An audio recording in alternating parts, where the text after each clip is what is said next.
In the Egyptian mythology, the god of the state, they had a god of the state, Osiris. And Osiris was a great exploratory and nation-founding hero in his youth, awake and alert and curious, able to transform and to bring order. But as he ages, he becomes ossified, and that's sped along by the fact that he's willfully blind. That's in the Egyptian theology. Now, he has a brother, an evil brother, Seth. And Seth is the origin of the word Satan, by the way, through the Coptic Christians. And Seth is the eternal evil brother of the willfully blind king. And when Osiris is sufficiently old and sufficiently willfully blind, which means unwilling to understand the usurping motivations of his evil brother, Osiris chops him up into pieces and spreads his parts around Egypt. In fact, the Egyptians regarded each Egyptian province as a piece of Osiris, right? So that body would come together as an integrated state. When he can't kill Osiris because Osiris is a deity. So there's no killing him, but you can make sure everything falls to pieces. So that's the blindness of institutions once established. They ossify, and then they turn a blind eye to the machinations of the usurper, right?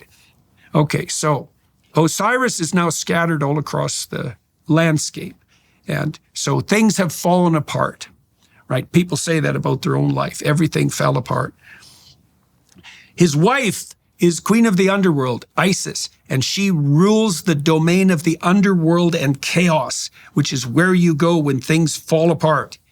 And she makes her appearance, right? So that's the renewal of the social order by what? The plenitude and terror of nature. And she finds Osiris's phallus, so the vessel of the seminal idea, and she makes herself pregnant and has a son. The son is Horus. Horus is the Egyptian god of the eye, the famous Egyptian eye with the fully open pupil, and he's also a falcon because birds of prey have the most acute vision. And Horus is willing to see. And he can see evil. And so he goes back to Egypt when he grows up, like King Arthur. He grows up alienated from his evil community, and he goes back to fight Seth. And they have a terrible battle, and Seth tears out one of his eyes. And they continue to fight, and Horus gets the eye back, and he banishes Seth to the nether regions of the cosmos. No killing him, because the force that usurps and parasitizes never dies. Okay, now he's got his eye back. Now you think he could just slap it in his head and then he could rule. That's not what happens. He goes to the land of the dead, back to the underworld, voluntarily, and he finds Osiris, his father, languishing in the underworld, in a ghostly and desiccated state. And he gives him his eye. So he provides corrupt tradition with the capacity to see. And then Osiris awakens and they unite, and it's the union of Osiris and Horus that is the proper sovereign of the state and the soul of the pharaoh. Nice. Isn't that something? That's nice. I guess that's why you love to study ancient themes to link them to current realities, right? Well, it's so brilliant. The Mesopotamians too worshipped vision, attention, for exactly the same reason. It's exactly what we're talking about. Right. You talk about people turning a blind eye. There are none so blind as those who will not see. The deity of the revivification of the corrupt state for the Egyptians was literally the open eye.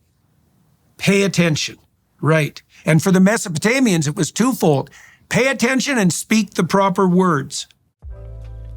What if I told you there's a tiny nutrient missing from your body that could potentially change everything about how you feel? Well, if you've ever wondered why you're feeling sluggish, sleeping poorly, or aging faster than you'd like, the answer might be simpler than you think. That's where Fatty 15 comes in. Our cells need essential nutrients to stay healthy, and most of us are deficient in one critical one, C15. Fatty 15 is a science-backed, award-winning, pure, vegan-friendly C15 supplement with just one ingredient, and it has 3 times more cellular benefits than omega-3 or fish oil. Plus, it's free from flavors, allergens, and preservatives. C15 is the only ingredient in Fatty 15, 100% pure. And unlike fish oil supplements that oxidize quickly, Fatty 15 naturally resists breakdowns both in bottle and in your body. Fatty 15 works by replenishing your cells with C15, which repairs cellular damage, boosts energy production, and activates your body's natural repair mechanism for better sleep, mood, metabolism, and heart health. Plus, it comes in a beautiful, reusable glass and bamboo jar with eco-friendly refills delivered quarterly. Fatty 15 is on a mission to replenish the C15 levels in your body and restore your long-term health.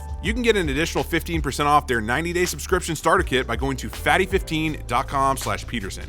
Fatty 15, essential nutrition for healthier cells and a healthier you.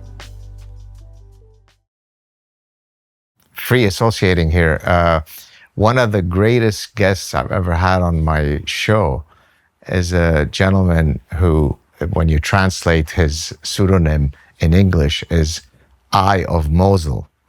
In Arabic, it'd be Ain al-Mosul, he was a guy who was literally documenting the atrocities that were being committed by ISIS in Mosul at great threat to him. And he was using the vision, the eye symbol to capture exactly that. You should go, if you ever have a chance, you should go and listen to our chat, because when people say, I'm too afraid to speak on campus because of reasons X, Y, Z, I usually will refer them to someone like this gentleman and several other very courageous people who literally put their lives in imminent danger in order to document some of the difficult realities that people face in the Middle East. And yet most people here are too afraid to speak out because they might be unfriended by someone on Facebook. And so I always try to contextualize the dangers that people feel in the West compared to some of the dangers that freedom fighters feel. And actually, I remember do you remember our chat, our event that was originally canceled at Ryerson, which we subsequently held a few months later in 2017 in Toronto? Yeah. I remember that in the Q&A period, someone asked each of the people on the panel, including you and I, who would be some of the freedom fighters that we each most admire. And in my case, I gave examples of people in the Middle East who speak out at truly extraordinary great personal risk. So there you have it. Yeah. Well, God, the thing about risk is a funny thing, because there's the risk that you accrue by speaking out, and then there's the risk that you accrue by being silent when you have something to say. Yeah. Well, that's the Jonah story, right? The dragon from the abyss will drag you to hell if you refuse to speak when your conscience tells you to. To that exact point, when people ask me, why is it that you speak out? I usually tell them that when I go to bed at night and I have to put my head on the pillow, the only thing that stops me from having a bout of endless insomnia is to know that I was fully true in defending the truth. If I were to modulate my speech, if I were to regulate what I say or don't say, even though the world might not know it, I would know it. And therefore, since I'm my harshest critic, since I have a very exacting code of personal conduct, I simply can't modulate. And so it's exactly to your point, which is, I would feel inauthentic, I would feel fraudulent if I were to not speak when I'm tasked to speak. And I only wish more people were to do that.